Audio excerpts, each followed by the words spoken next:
Good morning Telangana. నేను మీ ప్రత్యూష. బులెటిన్ల ముందుగా headlines. Indiramma రాజ్యం అంటే ఆఖరి చావులు, ఎన్కౌంటర్లు. కాంగ్రెస్ దురాగతాలను బరాబర్ బయటపెడతామన్న కేటీఆర్.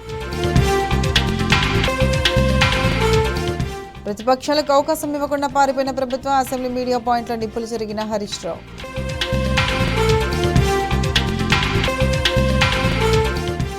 కాంగ్రెస్ తమ పొట్ట కొట్టిందంటూ ఆటో డ్రైవర్ల ఆవేదన. నెలకు 15,000 జీవన భృతి చెల్లించాలని డిమాండ్.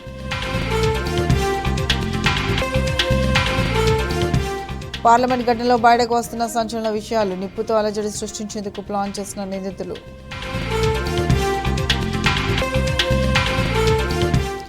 నేటి నుంచి భారత్ సౌత్ ఆఫ్రికా మధ్య వన్డే వార్. జోహెన్నెస్బర్గ్ వేదికగా ఇవాళ ఫస్ట్ మ్యాచ్.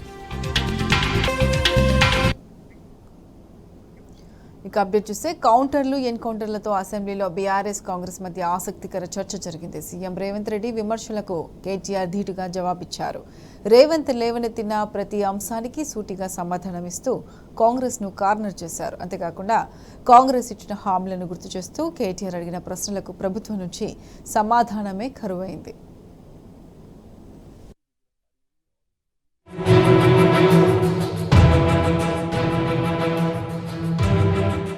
అసెంబ్లీ దద్దరిల్లింది. కౌంటర్లు, ఎన్కౌంటర్లతో సమావేశాలు వాడివేడిగా కొనసాగుతున్నాయి. ఎన్నికల తర్వాత జరుగుతున్న తొలి సమావేశంలోనే కాంగ్రెస్ ను కంగారు పెట్టించింది బీఆర్ఎస్. గవర్నర్ ప్రసంగానికి ధన్యవాదాలు తెలిపే చర్చలో కాంగ్రెస్ ను ఎండకడుతూ కేటీఆర్ చేసిన ప్రసంగం వాహ్వా అనిపించింది. కాంగ్రెస్ దురాగతాలను బరాబర్ చెబుతామంటూ కేటీఆర్ ఇచ్చిన కౌంటర్ కు కాంగ్రెస్ నుంచి సమాధానమే కరువైంది. బీఆర్ఎస్ చేసిన పనులు, కాంగ్రెస్ చేసిన తప్పుడు ఆరోపణలు ఒక్కటొక్కటిగా చెబుతూ హస్తం పార్టీ నేతలను కేటీఆర్ డిఫెన్స్ లో పడేశారు. అధ్యక్ష, విచిత్రం ఏంటంటే మేము వాస్తవాలు చెప్తుంటే వాళ్ళకి బాధ అవుతుంది. అభ్యుదయం అంటే అర్థం తెలియని వాళ్ళు ఇవాళ అవాస్తవాలు చెప్తుంటే మేము చూస్తా కూర్చోవాలన్నా సార్. నిజాలు చెప్పాల్సిన బాధ్యత మా మీద ఉన్నది. అధ్యక్ష, వారు చెప్పారు నిన్న మేము 2 గ్యారంటీలు అందులో చెప్పినారు.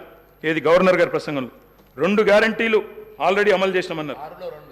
అధ్యక్ష, ఇది అధ్యక్ష వాళ్ళు ఇచ్చిన 6 గ్యారంటీలు ఇవి. ఇక్కడ కూర్చున్న ముఖ్యమంత్రి గారు సంతకం పెట్టినరు, ఉప ముఖ్యమంత్రి గారు కూడా సంతకం పెట్టినరు. 6లో 2 అమలైపోయినాయి అన్నారు. అధ్యక్ష, ఏంది అధ్యక్ష? మహాలక్ష్మిలో ఏం చెప్పినరు? ప్రతి నెల మహిళలకు 2,500 రూపాయలు, 500 రూపాయలకే సిలిండరు, ఉచిత బస్సు ప్రయాణం. అదేవిధంగా చేయూత అని ఇంకోటి ఉంది అధ్యక్ష, 4,000 రూపాయలు నెలవారీ పెన్షన్. అదేవిధంగా 10 లక్షల రాజీవ్ ఆరోగ్యశ్రీ. బయటనేమో పోస్టర్లు వేసుకున్నారు. 2 రోజుల్లోనే 2 గ్యారంటీలు చేసినాం. అధ్యక్ష, ఏం చేసిండ్రు అధ్యక్ష? మహాలక్ష్మిలో ఉచిత బస్సు ప్రయాణం అనేది అంటే 3వ వంతు. ఆ 3వ వంతు కూడా మొత్తం చేయలే. సూపర్ లగ్జరీ కూడా ఫ్రీ అని పెట్టిండ్రు ఇచ్చినప్పుడు గ్యారంటీ కార్డుల మీద. ఇచ్చింది మాత్రం ఈరోజు పల్లె వెలుగు, సిటీ బస్సులు, ఆర్డినరీ బస్సులు, ఎక్స్ప్రెస్ బస్సులు తప్ప లగ్జరీ లేదు, గరుడ లేదు. అధ్యక్ష, ఇంకోటి మరి నేను అడుగుతా ఉన్న రాష్ట్రంలోని మహిళలందరి తరపున ఎవరైతే మీకు ఓటేసినారో వారందరి తరపున, ఓటు వేయని వారి తరపున కూడా అధ్యక్ష, ఈ 2,500 రూపాయలు మహిళలకు ఇచ్చే కార్యక్రమం, రాష్ట్రంలోని మహాలక్ష్మి కార్యక్రమం, 1,500,000 ఆడబిడ్డలు ఎదురు చూస్తూ ఉన్నారు. 1,500,000 మంది ఆడబిడ్డలు ఎదురు చూస్తూ ఉన్నారు. మా ఖాతాల్లో 2,500 రూపాయలు ఎప్పటి నుంచి పడతాయి? 100 రోజుల్లో పూర్తి చేస్తామన్నారు. మార్చి 17 మీకు కౌంట్ డౌన్ స్టార్ట్ అయింది. డిసెంబర్ 7 స్టార్ట్ అయింది. మార్చి 17కు 100 రోజులు నిండుతుంది. ఆ 100 రోజుల లోపల 1,500,000 మంది మహిళల ఖాతాల్లో 2,500 వేస్తారా అయ్యారా? 90 లక్షల తెల్ల కార్డులు ఉన్నాయి. 90 లక్షల తెల్ల కార్డులకు మరి సిలిండర్ ఇస్తారా ఇయ్యరా? చూస్తాం అధ్యక్ష. ఇస్తే స్వాగతిస్తాం, తప్పకుండా ఇస్తే వి వెల్కమ్ ఇట్. ఇవ్వాలనే కోరుతున్నాం, తప్పకుండా ఇవ్వాలని కోరుతున్నాం. గవర్నర్ ప్రసంగంను కేటీఆర్ తీవ్ర అభ్యంతరం వ్యక్తం చేశారు. గవర్నర్ తో కాంగ్రెస్ నేతలు అసత్యాలు చెప్పించారంటూ మండిపడ్డారు. గతంలో కాంగ్రెస్ చేసిన దురాగతాలకు ఎంతమంది బలయ్యారో లెక్కలతో సహా కేటీఆర్ వివరించడంతో కాంగ్రెస్ పూర్తిగా ఆత్మరక్షణలో పడిపోయింది. ఒకవైపు కేటీఆర్, మరోవైపు హరీష్ రావు కాంగ్రెస్ తప్పులను అసెంబ్లీ సాక్షిగా బట్టబయలు చేస్తుంటే కాంగ్రెస్ నేతలు నోరెత్తలేకపోయారు. అయితే బీఆర్ఎస్ నుంచి వస్తున్న కౌంటర్లకు సీఎం రేవంత్ తో పాటు డిప్యూటీ సీఎం బట్టి విక్రమార్క, మంత్రులు పొన్నం ప్రభాకర్, శ్రీధర్ బాబు లాంటి వారు సమాధానం ఇచ్చే ప్రయత్నం చేసినా మిగతా వారు మాత్రం సైలెంట్ గా ఉండిపోయారు. రాహుల్ గాంధీ గారు చెప్పారు అధ్యక్ష, మొట్టమొదటి కేబినెట్ లోనే 6 గ్యారంటీలకు చట్టబద్ధత తెస్తాం. మెగా డిఎస్సి మొట్టమొదటి కేబినెట్ లోనే ఇస్తాం. 6 నెలల్లో డిఎస్సి పూర్తి చేస్తాం, రిక్రూట్మెంట్ చేస్తాం. మొట్టమొదటి కేబినెట్. ఇప్పుడు 3 కేబినెట్లు అయినట్టున్నాయి అధ్యక్ష. మరి మొదటి కేబినెట్ ఎడవైందో, 6 గ్యారంటీలకు చట్టబద్ధత ఎడవైందో చెప్పాలి అధ్యక్ష. అధ్యక్ష, రాహుల్ గాంధీ గారు చెప్పారు ఆదిలాబాద్ లో. ఏం చెప్పారు అధ్యక్ష? 24 గంటల్లోనే, ఇది నేను చెప్తలేను అధ్యక్ష, హిందుస్థాన్ టైమ్స్ రాసింది, 24 గంటల్లోనే 2 లక్షల రూపాయల రుణమాఫీ చేస్తాం రైతులకు. ఇది రాహుల్ గాంధీ గారు చెప్పిన మాట నిలబెట్టాలని చెప్పి నేను కోరుతా ఉన్నా. 24 గంటలు కాకపోయినా 24 రోజుల్లోనైనా నిలబెట్టండి అని చెప్పి నేను కోరుతా ఉన్నా. అధ్యక్ష వారు చెప్పినారు కౌలు రైతులకు బీమా రుణాలు, కౌలు రైతులకు బీమా, కౌలు రైతులు ఎదురు చూస్తున్నారు రాష్ట్రంలో, మరి రుణాలు ఇవ్వమని కోరుతా ఉన్నారు. అధ్యక్ష ఇది రేవంత్ రెడ్డి గారు చెప్పారు, కేసీఆర్ ఉంటే 5,000 వస్తాయి, కేసీఆర్ ఓడిపోతే 15,000 వస్తాయని చెప్పి డిసెంబర్ 9 నాడు స్వయంగా రేవంత్ రెడ్డి గారు చెప్పారు. ముఖ్యమంత్రి పదవిలో కూర్చున్నారు. మరి వారు డిసెంబర్ 9 దాటిపోయినట్టుంది, ఈరోజు డిసెంబర్ 16 అనుకుంటా. 15,000 ఏడబోయినాయి అని చెప్పి రైతులు అడుగుతా ఉన్నారు. రేవంత్ రెడ్డి గారు మీరు సమాధానం చెప్పేటప్పుడు చెప్పాలని కోరుతా ఉన్నాం. అధ్యక్ష వారు చెప్పారు బీసీలకు 1,00,000 కోట్లు, బీసీలకు సబ్ ప్లాన్ తెస్తాం, బీసీలకు ఎంబీసీ మంత్రిత్వ శాఖ తెస్తాం, బీసీలకు మేము బ్రహ్మాండంగా 1,00,000 కోట్లు కేటాయిస్తాం, సబ్ ప్లాన్ తెస్తామన్నారు. నిలబెట్టుకోండి, వెల్కమ్ చెప్తాం, తప్పకుండా స్వాగతిస్తాం. మోస్ట్ బ్యాక్వర్డ్ క్లాసెస్కి స్పెషల్ మినిస్ట్రీ పెడతామన్నారు. అధ్యక్ష బీసీ డిక్లరేషన్లో మోస్ట్ బ్యాక్వర్డ్ క్లాసెస్కి స్పెషల్ మినిస్ట్రీ అన్నారు. ఇప్పటిదాకా కదలికున్నట్టు లేదు. వారికి నేను గుర్తు చేస్తా ఉన్నా, రాష్ట్రంలోని బలహీన వర్గాలు చూస్తా ఉన్నారు, సమాధానం చెప్పేటప్పుడు చెప్పాలని చెప్పి కూడా నేను కోరుతా ఉన్నా. మైనారిటీలకు sub plan, minority sub plan అన్నారు. బడ్జెట్ సెషన్లో ఉన్న తెండి తప్పకుండా మైనారిటీలకు బీసీలకు సబ్ ప్లాన్ తేవాలా, తేకపోతే తప్పకుండా ప్రధాన ప్రతిపక్షంగా మైనారిటీల తరపున బీసీల తరపున గొంతు విప్పుతామని చెప్పి కూడా నేను తెలియజేస్తా ఉన్నా.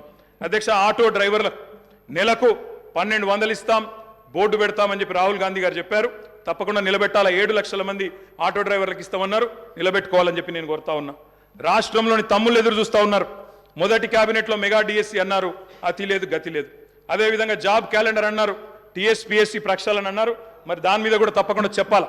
అధ్యక్ష ఇంకా చెప్పారు అధ్యక్ష, మొదటి ఏడాదిలో 2 లక్షల ఉద్యోగాలు భర్తీ చేస్తామన్నారు. ఆ ఉద్యోగాల వివరాలు ప్రకటించాలని చెప్పి నేను డిమాండ్ చేస్తా ఉన్నా, తప్పకుండా చేయాలని చెప్పి కోరుతా ఉన్నా. ఇక మా సోదరుడు వివేక్ గారు కూడా మాట్లాడినారు అధ్యక్ష. మా వివేక్ అన్న కూడా చెప్పిండు 40,000 ఉద్యోగాలు ఇస్తా చెన్నూరులో అని చెప్పిండు అధ్యక్ష. చెన్నూరు ప్రజలు ఆశగా మా వివేక్ అన్న గురించి చూస్తున్నారు. తప్పకుండా 40,000 ఉద్యోగాలు ఇవ్వాలని చెప్పి కూడా నేను కోరుతా ఉన్నా అధ్యక్ష. ఇక ఇదే సమయంలో కొందరు సీనియర్ మంత్రులు, ఎమ్మెల్యేలు వ్యవహరించిన తీరు ఇప్పుడు సర్వత్రా చర్చనీయాంశమైంది. బీఆర్ఎస్ ప్రశ్నలకు సీఎం రేవంత్ సమాధానమిచ్చేందుకు యత్నించిన ఉత్తమ్, దామోదర రాజనరసింహ, కోమటిరెడ్డి లాంటి సీనియర్ మంత్రులు కామ్గా ఉండిపోయారు. సీఎం రేవంత్ కు సపోర్టుగా నిలవలేకపోవడంపై ఆ పార్టీ నేతలే ఆశ్చర్యపోయినట్లు సమాచారం. బీఆర్ఎస్ కు సమాధానమిచ్చే పరిస్థితి లేకపోయినా రేవంత్ కు కనీసం మోరల్ సపోర్ట్ గానైనా నిలవలేకపోవడం ఏంటంటూ గుసగుసలాడుకున్నట్లు తెలుస్తోంది.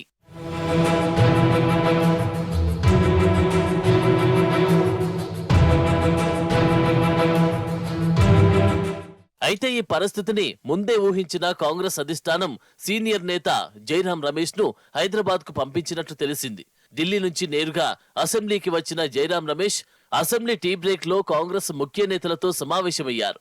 పలువురు మంత్రులు, ఎమ్మెల్యేలతో సమాలోచనలు జరిపి కొన్ని సూచనలు ఇచ్చినట్టుగా సమాచారం. దాదాపు 45 నిమిషాల పాటు భేటీ అయి అసెంబ్లీ కోఆర్డినేషన్ పై ముఖ్యమంత్రితో పాటు మంత్రులకు దిశానిర్దేశం చేశారు. బీఆర్ఎస్ ఎంత స్ట్రాంగ్ గా ఉందో వివరిస్తూ సమన్వయంతో వ్యవహరించాలని సూచించారట. రేవంత్ కి సహకరించాలని పలువురు మంత్రులకు హితోపదేశం చేసినట్టు తెలిసింది. అందరూ సమన్వయం చేసుకుంటూ సమర్థవంతంగా సభ జరిగేలా చూడాలని చెప్పారట జైరాం రమేష్.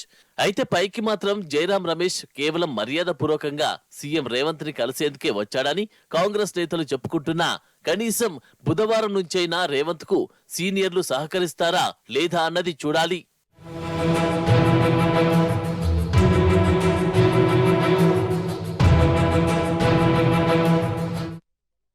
కాంగ్రెస్ పాలన అంటేనే బొంబాయి, బొగ్గుబాయి, దుబాయ్ అన్నారు BRS working president MLA KTR. Indiramma రాజ్యం అంటేనే గంజి కేంద్రాలు, ఆకలి చావులు, ఎన్కౌంటర్లని అందరికీ తెలుసన్నారు. 50 ఏళ్ల కాంగ్రెస్ పార్టీ పాలనలో జరిగిన విధ్వంసాన్ని ప్రజలకు చెప్పాల్సిన అవసరం బీఆర్ఎస్ పార్టీపై ఉందన్నారు. పదవుల కోసం పెదవులు మూసుకున్న చరిత్ర కాంగ్రెస్ నాయకులది అని స్పష్టం చేశారు. ప్రసంగంలో ఏం చెప్పినా దానికే సమాధానం చెప్తున్నా. 10 ఏళ్ళు విధ్వంసం జరిగింది అన్నారు. మరి 10 ఏళ్ల విధ్వంసం గురించి మాట్లాడితే 55 ఏళ్ల విధ్వంసం గురించి మాట్లాడాలన్నా వద్దా? 55 ఏళ్ళు కాంగ్రెస్ పరిపాలనలో చేసిన జీవన విధ్వంసం చెప్పాలి. ఇప్పుడు గౌరవ సభ్యులు రామ్మోహన్ రెడ్డి గారు మాట్లాడుతూ రాజశేఖర రెడ్డి గారి పేరు తీసుకున్నారు, గత ముఖ్యమంత్రుల పేర్లు తీసుకున్నారు. పొన్నం ప్రభాకర్ గారేమో ఆంధ్రప్రదేశ్ చరిత్ర మాట్లాడొద్దంటారు. మరి రామ్మోహన్ రెడ్డి గారేమో గతంలో ఉన్న ఆంధ్ర ముఖ్యమంత్రుల పేర్లు తీసుకున్నారు. పేర్లు తీసుకున్నప్పుడు చెప్పకపోతే ఎట్లా అధ్యక్ష?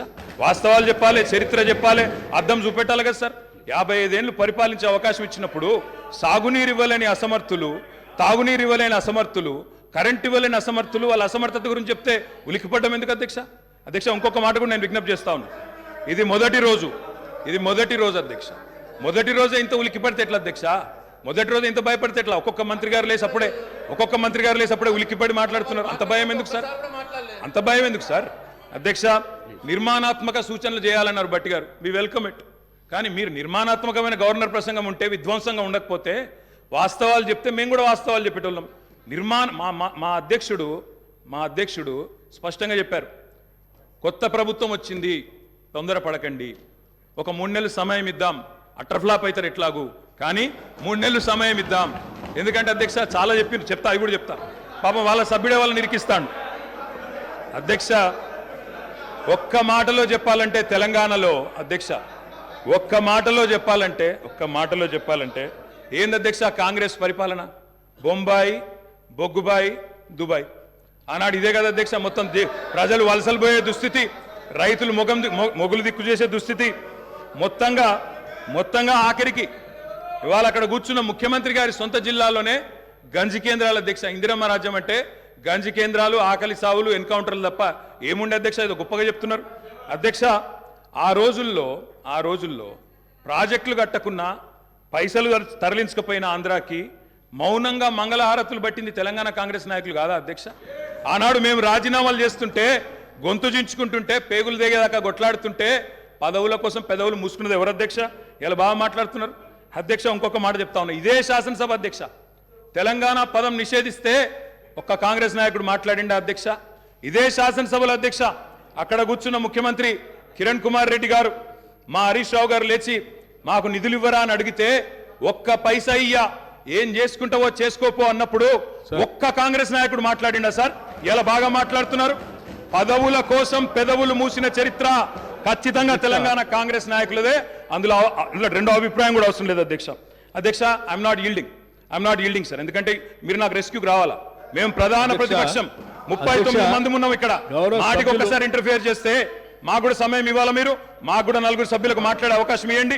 మాటికి మంత్రి గారు చెప్పడం ఏంటండి? సమాధానం చెప్పలేరా అధ్యక్ష? అంత భయం ఎందుకు? సమాధానం చెప్పలేరా అధ్యక్ష? సమాధానం చెప్పలేరా సార్ వీళ్ళు? మా బట్టన్న కూడా ఇంత ఆవేశపడతాడు అనుకోలేదు అధ్యక్ష. ఎందుకంటే వారికి వాస్తవాలు తెలిసి కూడా ఇంత ఆవేశపడి అధ్యక్ష గావు కేకలతో, పెడబొబ్బలతో, నోటికి గొంతు పెంచి అరిస్తే, గొంతు పెంచి దాడి చేస్తే, మందబలంతో శాసిస్తాననుకుంటే వాస్తవాలు కాకుండా పోవు సార్. పాలమూరులో గంజి కేంద్రాలు వాస్తవం, తెలంగాణలో నెత్తురు బారిన నేలలు వాస్తవం, నెర్రెలు బారిన నేలలు వాస్తవం, కరెంటీ అని మాట వాస్తవం, 14 లక్షల వలసలు వాస్తవం అధ్యక్ష. ఇవన్నీ కాంగ్రెస్ పాలనకు తార్కాణాలు అధ్యక్ష, నేను చెప్పడం లేదు. తెలంగాణ తల్లి దాస్య శృంఖలాలు తెంచిన కొడుకు కేసీఆర్ అన్నారు BRS working president MLA KTR. చరిత్ర దాచేస్తే దాగదని, తెలంగాణ ప్రజల 50 ఏళ్ల గోసను తీర్చిన ఘనత బీఆర్ఎస్ దేనని స్పష్టం చేశారు. ఇందిరమ్మ రాజ్యం అంటేనే ఎమర్జెన్సీ, ఆకలి చావులని గుర్తు చేశారు.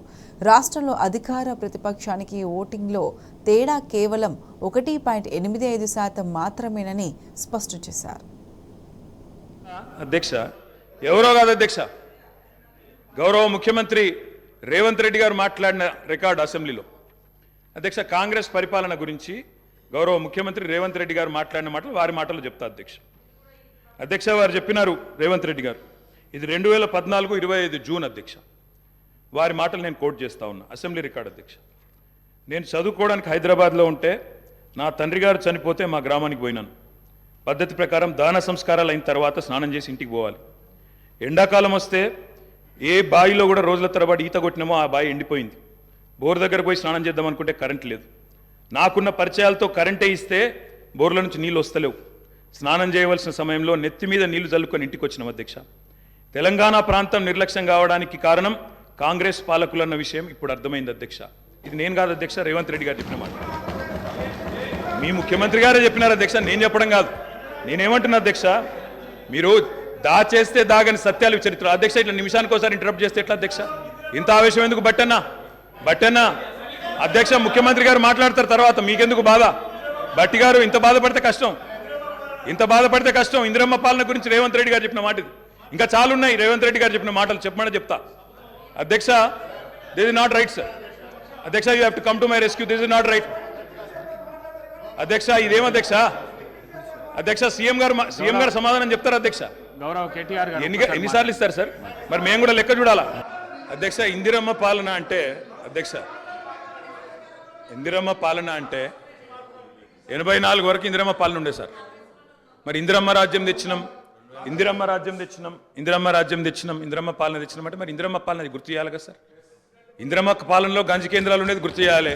ఇందిరమ్మ పాలనలో కరెంటు లేనిది గుర్తు చేయాలి. ఇందిరమ్మ పాలనలో నిర్బంధాలు గుర్తు చేయాలి.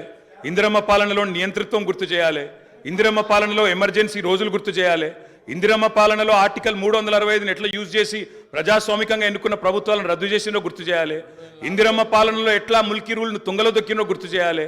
ఇందిరమ్మ పాలనలో ఎట్లా రాష్ట్ర ప్రభుత్వాలను ఒక నియంతలాగా శాసించినో గుర్తు చేయాలి. ఇందిరమ్మ పాలనలో ఎట్లా ఇంటింటికి తాగునీళ్ళు ఇవ్వలేని దుస్థితులను గుర్తు చేయాలి.